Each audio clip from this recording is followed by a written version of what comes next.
Hello and welcome to SPMIS academy daily answer writing. इस session में मैं आपके साथ एक क्वेश्चन डिस्कस करता हूं और आप अपने आंसर सबमिट कर सकते हैं हमारे टेलीग्राम ग्रुप पर।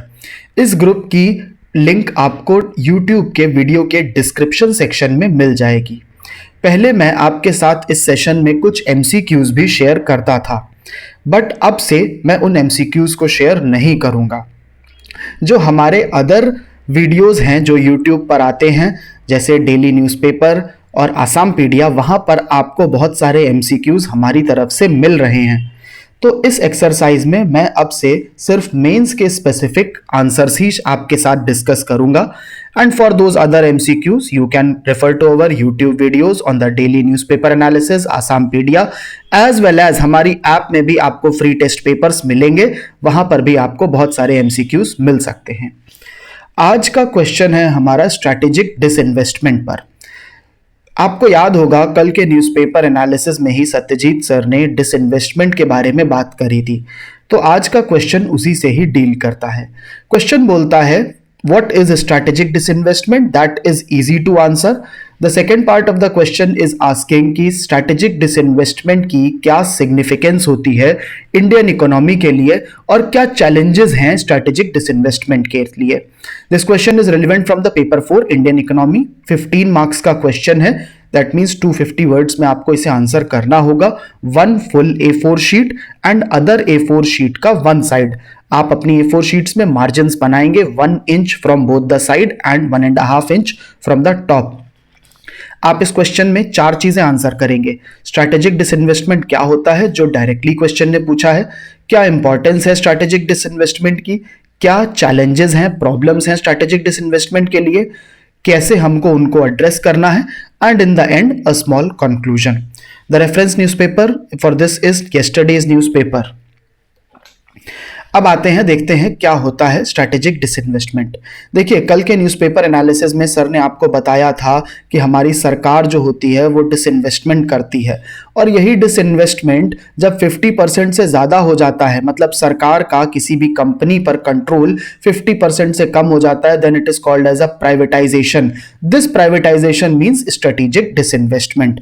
मतलब जब सरकार किसी कंपनी में जो अपनी हिस्सेदारी है, जो अपने शेयर्स है, वो इतने ज्यादा बेच देती है कि सरकार का कंट्रोल 50% से भी कम हो जाता है, in that case this type of disinvestment is called as a strategic disinvestment. तो मोटा मोटा बोला जाए प्राइवेटाइजेशन का मतलब स्ट्रैटेजिक डिसइन्वेस्टमेंट है, उसी के ही बारे में बात करी है। यहां पर बस एक डिफिकल्ट टर्म यूज हुआ है और इसका कोई काम नहीं है, आपको पूरा आंसर प्राइवेटाइजेशन के हिसाब से ही लिखना है। तो ये सारे पॉइंट थे, ये कल के न्यूज़पेपर एनालिसिस में थे।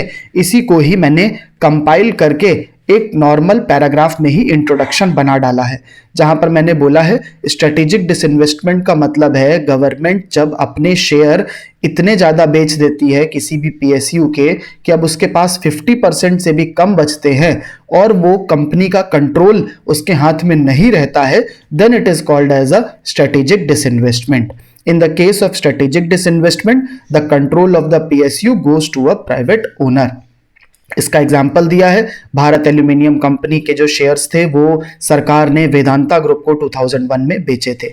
फायदा भी दिया है इंट्रोडक्शन में कि स्ट्रेटेजिक डिसइन्वेस्टमेंट से जो फंड्स होते हैं गवर्नमेंट के पास वो ज़्यादा आ जाते हैं और जो PSU होता है वो भी लॉन्ग रन में प्रॉफिटेबल हो जाता है, क्योंकि प्राइवेट प्लेयर उसको बेटर तरीके से मैनेज करते हैं। अब इसके बाद हम लोग डिस्कस करेंगे सिग्निफिकेंस क्या है स्ट्रैटेजिक डिसइन्वेस्टमेंट की इंडियन इकोनॉमी के लिए।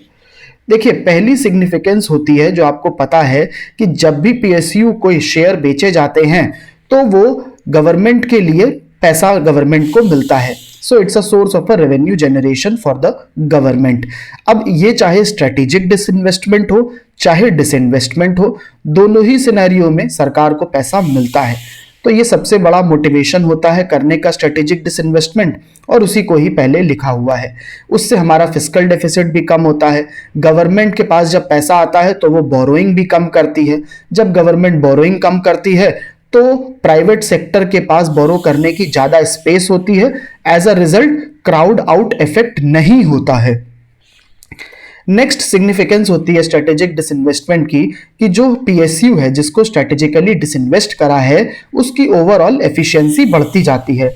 पीएसयूज ज़्यादा कॉम्पिटिटिव हो जाते हैं और मार्केट के हिसाब से बेटर परफॉर्म करते हैं, क्योंकि जो प्राइवेट सेक्टर, जो प्राइवेट ओनर होता है, जो कंट्रोल करता है प्राइवेट मैनेजर, वो बेटर तरीके से मैनेज कर पाता है, उसका ज़्यादा एक्सपीरियंस होता है, उसमें कोई भी पॉलिटिकल इंटरफेरेंस नहीं होती है। एज अ रिजल्ट जो मैनेजर्स होते हैं उस पीएसयू के, वो बेटर परफॉर्म कर पाते हैं। इसका एग्जाम्पल आप देंगे कि हिंदुस्तान जिंक को 2001 में जब स्ट्रेटेजिकली डिसइन्वेस्ट करा गया था, उसके बाद से बहुत बड़ी कंपनी बन गया। वो सेकंड लार्जेस्ट वर्ल्ड का जिंक प्रोड्यूसर बन गया और वर्ल्ड के टॉप 10 सिल्वर प्रोड्यूसर में हिंदुस्तान जिंक आने लगा after being strategically disinvested by the first NDA government. Third, आप इसका सिग्निफिकेंस देंगे, इंपॉर्टेंस बताएंगे, जहां पर आप बोलेंगे कि जब स्ट्रैटेजिकली डिसइन्वेस्ट करते हैं तो सरकार के पास पैसा आता है। जब सरकार के पास पैसा आता है तो सरकार सोशल सेक्टर्स में स्पेंडिंग कर पाती है, समाज के भले के लिए पैसा खर्च कर पाती है, सोसाइटी के वेलफेयर पर काम होता है। जब सोसाइटी के वेलफेयर पर काम होता है तो health, education, skill development, removal of the poverty, agriculture development, rural development, ये सारे सेक्टर्स जिनमें पैसा लगाने की जरूरत है, इन सारे सेक्टर्स पर सरकार काम कर पाती है। और तो और जो बड़े बड़े इंफ्रास्ट्रक्चर प्रोजेक्ट्स हैं related to ports, roads, railways, इन पर भी सरकार काम कर पाती है। आपको पता ही है कि जब ऐसे बड़े बड़े प्रोजेक्ट होते हैं तो हमारे देश की इकोनॉमी ग्रो करती है। ज़्यादा अच्छी रोड्स होने से, रेलवेज होने से, पोर्ट्स होने से बिजनेसेस को बूस्ट होता है और हमारे देश की इकोनॉमी स्ट्रांग होती जाती है। तो इस तरह से स्ट्रैटेजिक डिसइन्वेस्टमेंट से जो पैसा आता है उससे सरकार long term economic development achieve कर पाती है, which focuses on the social welfare as well as the infrastructure development. Fourth significance होता है स्ट्रैटेजिक डिसइन्वेस्टमेंट का कि हमारे यहां पर बेटर क्वालिटी ऑफ प्रोडक्ट और सर्विसेज कंज्यूमर्स को मिलने लगते हैं। देखिए, जो भी पीएसयू हैं अल्टीमेटली या तो वो कंज्यूमर को सप्लाई करते हैं या किसी और इंडस्ट्री को सप्लाई करते हैं। ऐसे में अगर वो पीएसयू कोई प्राइवेट प्लेयर कंट्रोल करता है तो वो बेटर क्वालिटी सर्विस प्रोवाइड करता है, क्योंकि वो बिजनेस ओरिएंटेड होता है। उसको पता होता है कि कोई सरकारें अब उसे सपोर्ट नहीं करने वाली हैं अगर वो स्ट्रैटेजिकली डिसइन्वेस्ट हो गया है, तो उसको अपने अच्छी क्वालिटी ऑफ प्रोडक्ट के बल पर ज़्यादा मार्केट में सर्वाइव करना होता है। अगर कोई भी कंपनी स्ट्रैटेजिकली डिसइन्वेस्ट कर दी गई है सरकार के द्वारा, तो ऐसे में उसको अच्छी क्वालिटी का अगर वो माल नहीं सप्लाई करेगी तो it will go out of the business. तो इसीलिए ज़्यादा बेटर क्वालिटी ऑफ प्रोडक्ट और सर्विसेज कंज्यूमर्स को मिल पाते हैं। और इसी का ही रीजन है कि आत्मनिर्भर भारत के जो प्लान सरकार ने रिलीज करा था उसमें फाइनेंस मिनिस्ट्री ने प्रपोज करा है कि नॉन स्ट्रैटेजिक सेक्टर के सारे पीएसयूज को कंप्लीटली प्राइवेटाइज करना या स्ट्रैटेजिकली डिसइन्वेस्ट कर देना चाहिए। और उन्होंने केवल स्ट्रैटेजिक सेक्टर को ही रखा है जिसके पीएसयूज को नहीं करा जाएगा, क्योंकि सरकार को भी पता है कि जब वो नॉन स्ट्रैटेजिक सेक्टर के पीएसयूज को डिसइन्वेस्ट करेगी तो कंज्यूमर्स को इन द एंड कंज्यूमर्स को बेटर क्वालिटी मिलने ही लगेगी चीजों की। नेक्स्ट सिग्निफिकेंस होता है स्ट्रैटेजिक डिसइन्वेस्टमेंट का कि इससे एम्प्लॉयमेंट जनरेशन होने लगता है और ओवरऑल इकोनॉमिक ग्रोथ होने लगती है। देखिए, कोई भी कंपनी जब स्ट्रैटेजिकली डिसइन्वेस्ट होती है, प्राइवेट प्लेयर के हाथ में आती है, प्राइवेट प्लेयर ज़्यादा बेटर तरीके से उसको कंट्रोल करता है, ज़्यादा बेटर मैनेज करता है, कंपनी ग्रो करती है, बिजनेस बूम करता है और as a result employment create होता ही है। यही बातें यहाँ पर लिखी गई हैं। नेक्स्ट है कि स्ट्रैटेजिक डिसइन्वेस्टमेंट के थ्रू अभी जो हमारे देश में इकोनॉमिक स्लोडाउन चल रहा है उसको बेटर तरीके से हैंडल करा जा सकता है। आपको पता ही है कि हमारे देश की जीडीपी ग्रोथ रेट जो है वो धीरे धीरे कम होती जा रही है और कोविड के बाद में तो बहुत ही डिक्लाइन भी कर गई है हमारी जीडीपी। तो ऐसे में जो इकोनॉमिक स्लोडाउन आया है इसको डील करने के लिए स्ट्रैटेजिक डिसइन्वेस्टमेंट एक अच्छा तरीका है। और लास्ट एक पॉइंट है कि स्ट्रेटेजिक डिसइन्वेस्टमेंट जब भी होता है तो पीएसयूज की टेक्नोलॉजी अपग्रेडेशन हो जाता है। अक्सर सरकार के पास इतने पैसे ही नहीं होते हैं कि पीएसयू में वो और पैसा लगा करके पीएसयू के लिए better quality of machinery, better technology, better engineers afford कर पाए। लेकिन जब प्राइवेट प्लेयर आते हैं तो वो प्रॉफिट ड्रिवन होते हैं। ऐसे में वो ज़्यादा बेटर टेक्नोलॉजी पर फोकस करते हैं, ज़्यादा फोकस करते हैं अच्छी मशीनरी पर, अच्छे लोगों पर, अच्छे इंजीनियर्स पर जो बेटर काम कर पाए। एज अ रिजल्ट उस पीएसयू का टेक्नोलॉजिकल अपग्रेडेशन हो जाता है। Next let us look at what are the challenges to the strategic disinvestment. देखिए, सबसे पहला चैलेंज होता है कि सरकार को बोला जाता है कि जब आप स्ट्रेटेजिकली डिसइन्वेस्ट कर रहे हो, आप किसी भी अपनी कंपनी को प्राइवेटाइज कर रहे हो, तो इसका मतलब है आप अपने घर के बर्तन बेच रहे हैं। इसको समझते हैं। देखिए, जब कोई बहुत गरीब होता है, कोई मान लीजिए बहुत अमीर फैमिली से है और वो बाद में गरीब हो जाता है, तो उसको उस टाइम पर अपनी जो पैसे की जरूरत है, जो गरीबी से बाहर आने के लिए अक्सर लोग अपने घर के बर्तन बेच देते हैं या अपने घर की जो एसेट्स होती है छोटे छोटे उनको बेच देते हैं। ये बहुत अच्छी बात नहीं समझी जाती है, इसलिए क्योंकि अपने जो एसेट्स हैं उनको बचा के रखना चाहिए और दूसरे तरीकों से पैसा कमाना चाहिए। यही सरकार को भी बोला जाता है कि आप अपनी अच्छी कंपनीज को, अपने एसेट्स को बेच रहे हो, दैट मीन्स आप अपने घर के ही बर्तन बेच रहे हो, you are selling your own family silver. और इसी को ही बोला जाता है कि लॉन्ग टर्म में जो पीएसयू आपको फायदा देगा, जो प्रॉफिट मेकिंग है या जो डिविडेंड दे रहा है, आप उसको हटा करके शॉर्ट टर्म बेनिफिट के लिए बस उसको बेचे दे रहे हो। That is not a good thing.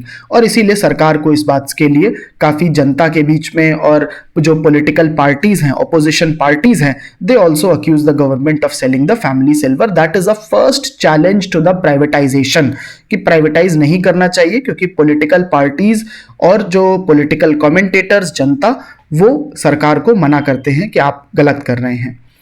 Second होता है कि जो उस पीएसयू के एम्प्लॉयज होते हैं वो प्रोटेस्ट करने लगते हैं।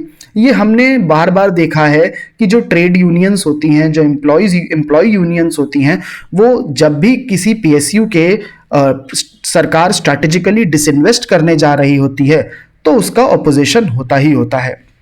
जनरल पब्लिक परसेप्शन भी उनके फेवर में ही होता है। आम जनता भी यही समझती है कि सरकार सही नहीं कर रही है, कंपनी को बेटर तरीके से मैनेज करना चाहिए।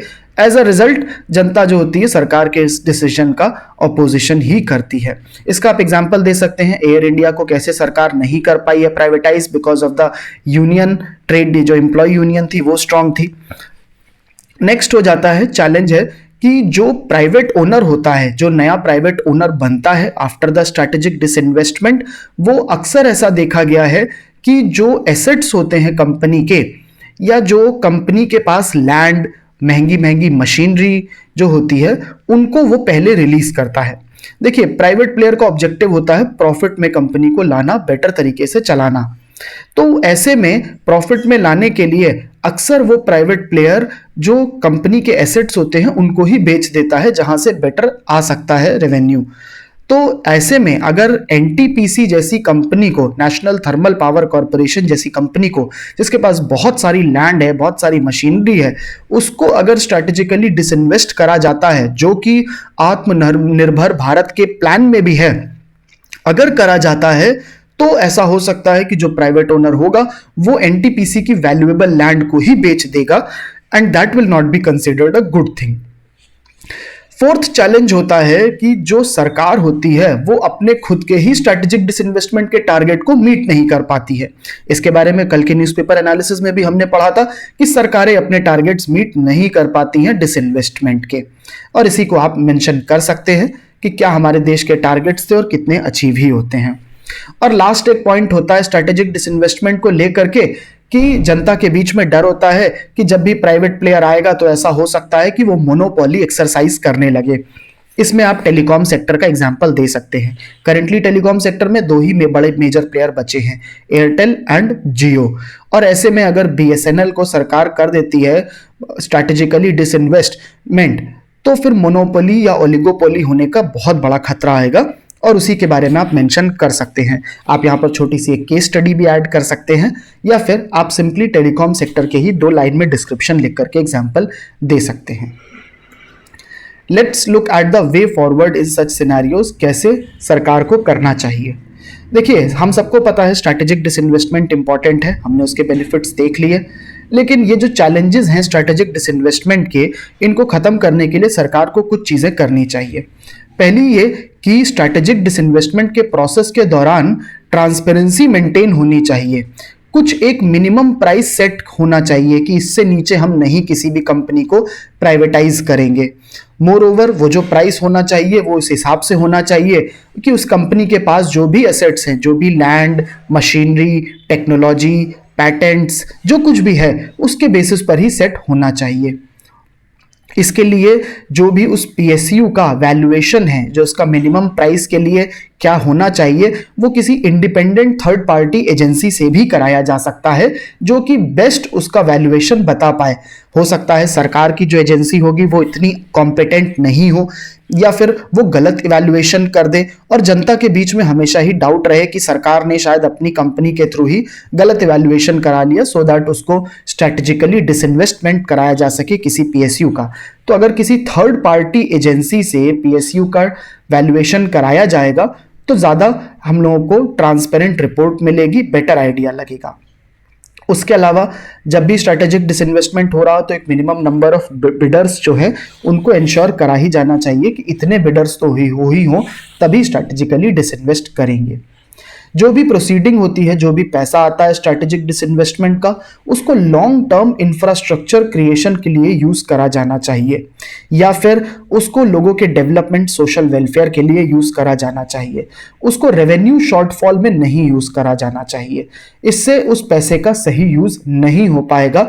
अगर सरकार अपने जो रेवेन्यू शॉर्टफॉल है उसी में ही उसको यूज कर डालेगी, that will be just used for every year revenue shortfall, that is not the right thing.